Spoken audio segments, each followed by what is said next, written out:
Hey guys, it's Doug with No Stress Travel, and I'm back to tell you about another one of our trips. But this wasn't a typical trip for adventure or excitement or exploration. This trip had a mission, and that is I needed extensive dental work done that I could not afford to have done in the United States. So for the very first time, we ventured into medical/dental tourism. If you watch this video through to the end, I'm going to tell you about my US experience, what led me to seek medical dental care outside the United States, the options that I found available, the option that we chose, the practice that we chose, and why, how we got there, where we stayed, what the actual dental visits were like. And then finally, I'm going to conclude at the end of the video if you watch all the way through, and I'm going to outline exactly what it cost me to have this work done in my mouth. So stick with us, like and subscribe, and follow us in all of our journeys. So let's get started. First of all, I have a US dentist. I visit the dentist yearly.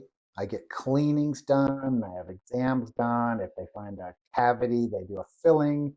But one of my recent dental visits, the dentist came back and said, "We noticed on your x-ray an area of concern.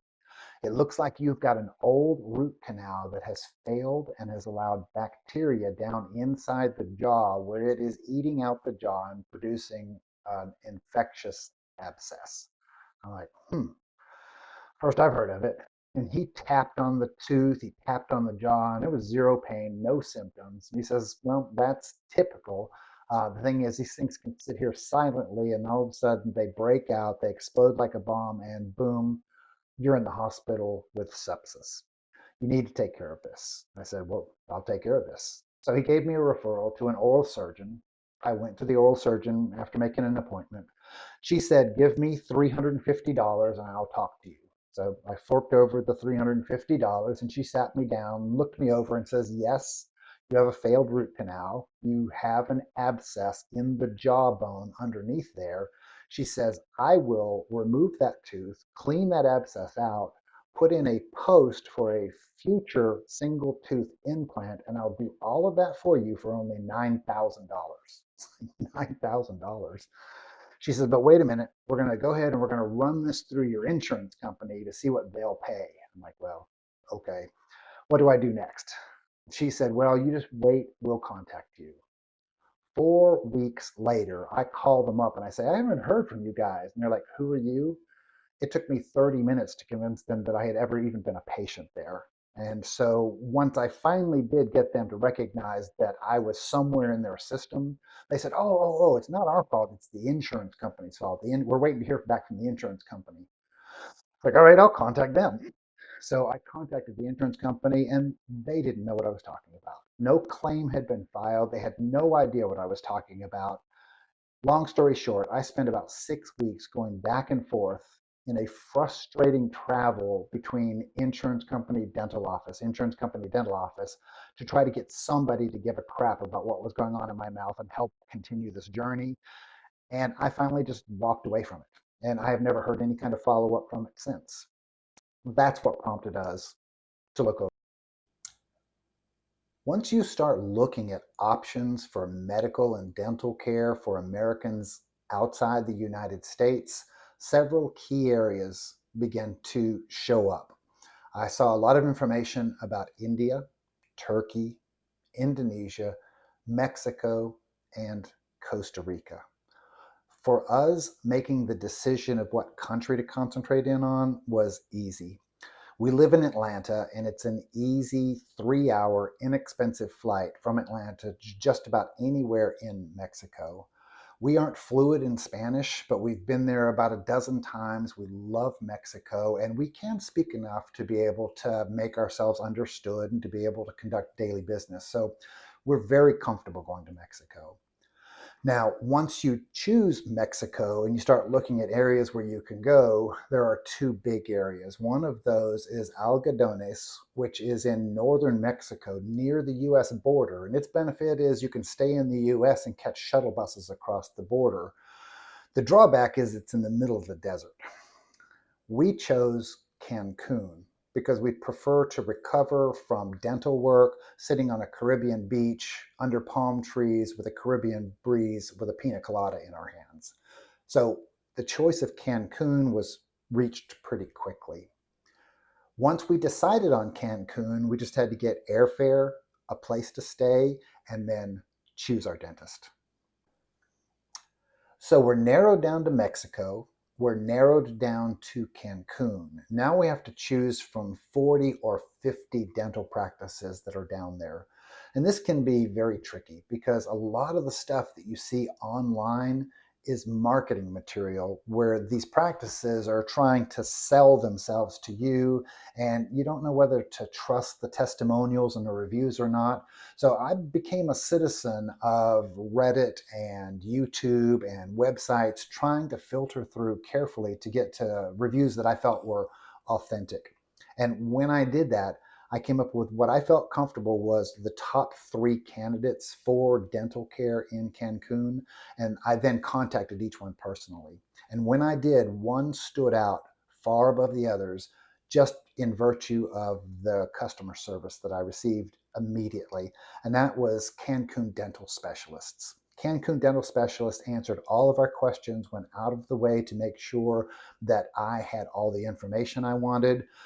They told me that they provided all transportation as part of the dental care package at no extra charge. So they actually picked us up at the airport with a professional driver with our nameplate on a sign, took us to our resort. Each day I had a dental appointment. They shuttled me back and forth to the appointments. And then when we were done, they picked us up at the resort and dropped us off at the airport. So we didn't have to rent a car. We didn't have to worry about transportation at all. Their customer service was phenomenal. All right, so we're narrowed down to Cancun, Mexico. We're narrowed down to Cancun Dental Specialists as our practice.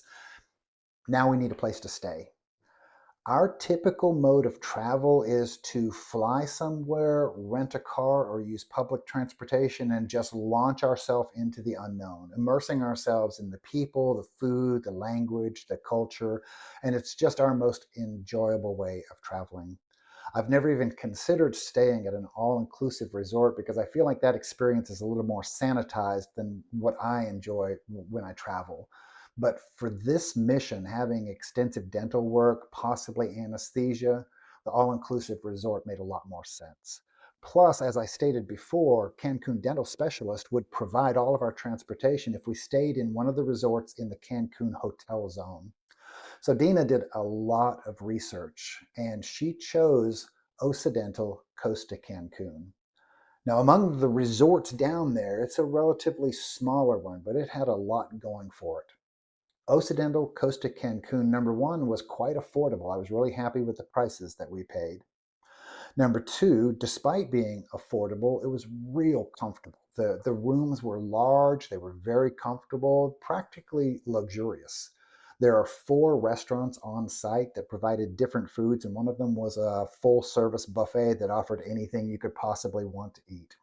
In addition to that, there was a 24/7 kind of a snack diner thing that you could access anytime you wanted to. There were two full service bars, one poolside and one beachside. The pool itself was enormous and had lots and lots of activities going on most of the time, if that's the kind of thing that you're into. We aren't. We prefer a quieter vacation, so we were beachside. And you go around to the beachside, and there's a full service bar there. Caribbean beach, Caribbean breezes, palm trees, lounge chairs, and it's the perfect place to sit there with a pina colada and recover from some dental work. So the accommodations were nice, but the undisputed highlight of Occidental Costa Cancun were its staff.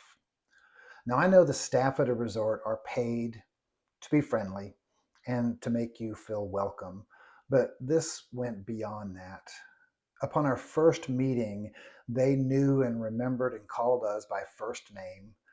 They recognized what I was going through with the dental work and made enormous accommodations for me. For example, they got me smoothies when the smoothie station wasn't open. They made sure I had plenty of soft food to eat after I came back from a dental procedure. And they just basically looked after us. The staff were phenomenal. When we return to Cancun for our dental work, we are going to stay at Occidental Costa Cancun. Okay, the big day arrives. It's time for my first appointment. We're picked up by a driver who has my picture and my name on an iPad to show me that he is my driver. I climb in, we go straight to the appointment, and looking at the outside of the building, you're like, I don't know if I made a good choice. Walk through those sliding doors, and you are in a modern professional medical facility. The staff in there speaks English. The place was very clean. The technology in the dental office and the examination rooms surpasses what my dentist uses in the United States. The staff was incredibly helpful. I never waited in a waiting room longer than 5 minutes. And most of the time, the dentist was waiting for me to arrive and ushered me straight back in, and we got to work. Unlike in the United States, when you have an 11 o'clock appointment and you sit there in the waiting room reading year-old magazines until they call you back at 1:30. But the number one thing I enjoyed about the practice itself were the doctors. The doctors at Cancun Dental Specialists treated me with respect like I have not experienced in the United States. My US dentist does what dentists do. He comes in and he says, this is wrong, and this is what we're going to do, and this is what it's going to cost you. The dentist down there in Mexico was looking at my diagnostic information on a computer, and that information was mirrored on a flat screen TV in the ceiling that I could see while I was right there. He went through there and outlined each thing that he saw in my mouth that needed addressing. He said, here are the options available for addressing that problem. Here are the pros and cons with each of those choices or options. And Mr. Morris, which one of these things would you like to pursue? And they went out of their way to make sure that I was comfortable, that I understood what was going on, and I was happy with the process as we went through. All right, so the big question is, what did all this cost? Well, the abscess in my jaw was more extensive than anyone thought, and I ended up initially losing 3 teeth. So those extractions were $60 a piece. On top of that, I had to have 2 bone grafts. Those bone grafts were $350 a piece, and that's just an unheard of price here in the United States. I got ended up with 3 root canals. One was anterior, and 2 were based in molars, and those were $350 a piece. Uh, Zirconia crowns were used to cover some of these root canals and other work that were done. Those were $450 a piece, and I've shopped those in Atlanta, and those can run $4,000 plus, so that's a hefty discount. I ended up with 4 surgically implanted posts to hold the bridges and teeth that I needed to have the ones that had been removed and missing for a period of time. Those surgical implants, which included going down into the jawbone, the bone grafts, planting the zirconia or titanium posts, were $900 a piece. And then the other big cost is right down here, and it is the conscious sedation. This conscious sedation is completely elective. You can sit there and suffer through every minute with standard anesthesia, local anesthesia, lidocaine, whatever in your mouth. But I elected to be put to sleep. And for $500 per session, an anesthesiologist came in, put me under. The work was done while I was out, and the anesthesiologist stayed there, monitored me, and then brought me back out at the end of the procedure. So I will pay that again gladly anytime to avoid that. I'm not a big fan of being in the dental chair. It makes me extremely anxious, and this conscious sedation was a real blessing. What was the total? $9,390. Now, if you think back to the beginning of the video, I visited a US based oral surgeon, and for $9,000, she was going to extract the tooth, clean out the abscess, and place a pin. She didn't feel like a bone graft was needed, which obviously it was. And so that price isn't even realistic. And her price also didn't include placing the tooth afterwards. It was just going to pull a tooth and put in a pin. So I calculate that I probably got about a 70% discount on this dental work by going down to Cancun and having it done in Mexico. All right, so in conclusion, I described to you what I went through in the US, what drove me to research overseas options, where we chose, why we chose it, how we got there, where we stayed, what the experience was like. Now I got to tell you that I've got to follow up and go back down in a couple of months. The 4 titanium implant posts that have been planted in my jaws, the bone grafts that they did, have to have about 6 months to grow in and anchor themselves well. So I will be going back down for placements of the bridges and the implants themselves. And when I'm done with that, I'm going to make another video. So you can kind of follow up on this and find out what the conclusion was. But when I'm done, I should have a whole brand new mouth. And I look forward to sharing that experience with you. And I hope this video will help you if you ever find yourself in a similar spot. Anyway, thank you for listening. And we will see you on the road. And don't forget to like and subscribe. See ya.